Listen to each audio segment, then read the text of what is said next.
Hello YouTube, welcome back to my channel. My name is Oleri Odiodio. It's so lovely to have you guys back here. If you're new here, I talk about style for women in leadership and I talk about self-improvement as well. I drop videos weekly, so you want to turn on the notification bell so that you do not miss any updates. Today I'm going to be talking about executive presence. It's a highly requested video. Let's dive right into it. What is executive presence?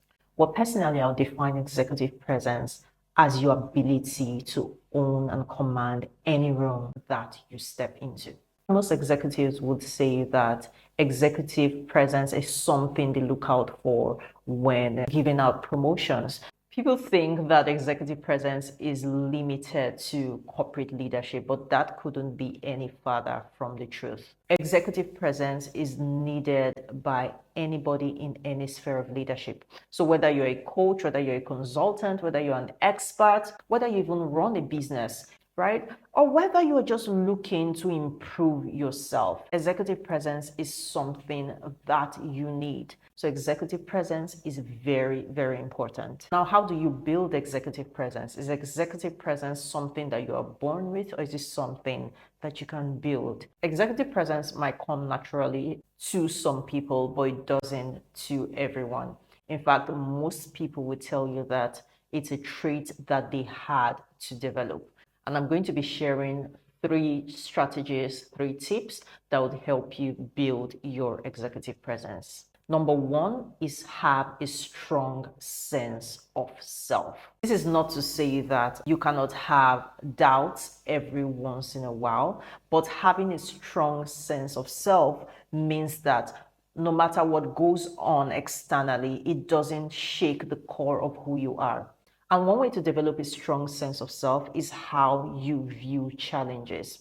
Now, this is something that a lot of people struggle with, especially if you are in a place of leadership. Sometimes things like challenges, losses can take its toll on you, especially if they linger and linger and linger for a long time. And it just seems like, when do I get out of this?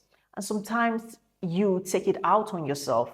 You begin to doubt yourself. Let's say, for example, you're a coach and you go through a season where it's like you don't have clients. You begin to doubt yourself. You begin to think, maybe I'm not as good as I claim to be. Maybe I'm not as good as I thought I was.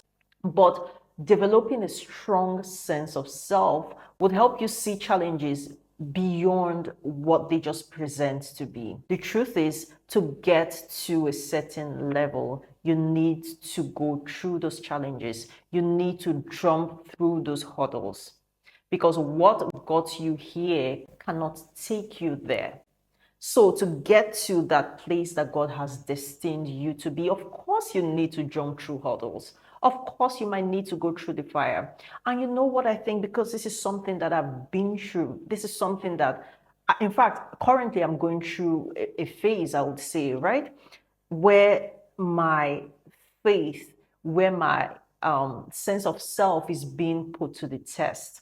But one thing is sure, for gold to come out beautiful, attractive, refined, it has to go through the fire. And when you develop a strong sense of self, you are able to put your challenges in perspective. Having a strong sense of self doesn't really mean being reliant on yourself. The Apostle Paul says, I am what I am by the grace of God. So it's being reliant on who God says that I am. That's why I don't judge myself, my self-worth, my value, my gifts, my talents based on my experiences, based on my circumstances. And it's something we tend to do as women. We tend to undermine our value much more when challenges come. It's like those challenges reinforces those beliefs that we have in ourselves, those limiting beliefs that we think, am I really good enough?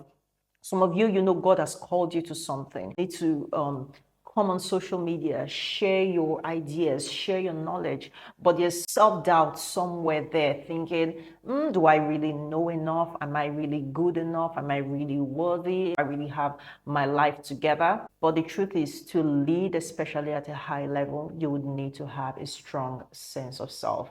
The second way to build executive presence is to exude confidence. And when I say confidence, people often think of confidence as something that you put on. In fact, I have a video dedicated solely to confidence, and I'm going to link that video in the description box. So having confidence is not just it's not just an outward thing, because people often confuse looking confident with actually being confident. Confidence is from within. Confidence comes again from who you are. And this kind of ties into the first point I made, which is having a strong sense of self. Confidence also comes from that. Confidence comes from a knowing. And how can you build confidence? Confidence is built by competence. Tony Robbins said it's not knowing what to do, it's doing what you know. That's why in the first point I said there's something God has placed in your heart. You know, you're meant to maybe share your knowledge online, maybe not even online, maybe it's offline, right? Because you can build impact, you can build your influence in different ways. It mustn't be online, but you know that you are called to something. Instead of taking the first step, it's like, no, I need to gather all of this knowledge. I need to make sure it's perfect. It's not what you don't know that's the issue. It's doing what you already know, and that's what Tony Robbins meant, right? So confidence comes from doing what you know. So what do I know? I started taking my YouTube video recently. Do you know, guys, we are almost at 500 subscribers. Maybe at the time this video goes up, would be past that. Who knows? I think a couple of months ago, I was still at 200 subscribers. But because I have been consistent with my YouTube, and it has given me the confidence, because public speaking is something that I have my eyes on. And I'm looking at public speaking on a large scale, right? But YouTube is kind of my practice ground. It's kind of where I'm getting good and comfortable with public speaking, because I tell you, just speaking into the camera can be awkward. It can seem awkward, but this is preparing me. So again, that is how you build confidence. People that have built their executive presence are people that know how to naturally exude confidence. Like I said, confidence is not this outfit that you put on and put off. Confidence, true confidence, sustainable confidence actually comes from within. And to build executive presence, you need to exude confidence. And it's also in how you carry yourself. So there's also an external part as well to confidence. People that have executive presence, they command the room, they command their space. It's their gesticulations as well. It's not just being confined, and feeling downcast and your shoulders are falling. No, it's putting, having your shoulders square, having your chin up. That's how you exude confidence. And you can tell a competent leader truly by just how they look, how they present themselves, how they talk, how they move. So exuding confidence is a very integral part of executive presence. The third way to build executive presence is to work on your appearance. Of course, I'm a style coach. You know that appearance is something that I am big on. Your appearance is a very integral part of your executive presence. Have you met really influential people, really powerful leaders? Let's think of people like Oprah. Let's think of people like Michelle Obama. These are power figures, right? You cannot build your executive presence without building a powerful personal style. And don't mistake this with being fashionable. It's not always about being fashionable, except that's your thing. But an authentic personal style, working on your appearance, is more so creating a polished look, creating a signature style. I think I have a video already. If that video has not gone up, then it would soon go up. I have a video dedicated towards how to create a signature style. So if it has gone up already, I'll leave a link. But if not, turn on the notification bell and subscribe so that you don't miss it when that video finally goes up. So your appearance is a very integral part. The most influential people are people that cared about their appearance, even though it might seem like they do not care. So let's think of people like Steve Jobs, right? People like Steve Jobs, you might think, was he not influential? Was he not powerful? But he just wore a turtleneck and jeans, but that was by design. That's a mistake that people make. You think he just casually worked. No, that was by design. It was a strong part of his personal brand. It was a strong part of his executive presence. Crafting a signature style, something that is unique to you, something that works for you, that fits into your lifestyle, is a very integral part of your executive presence, especially as a woman.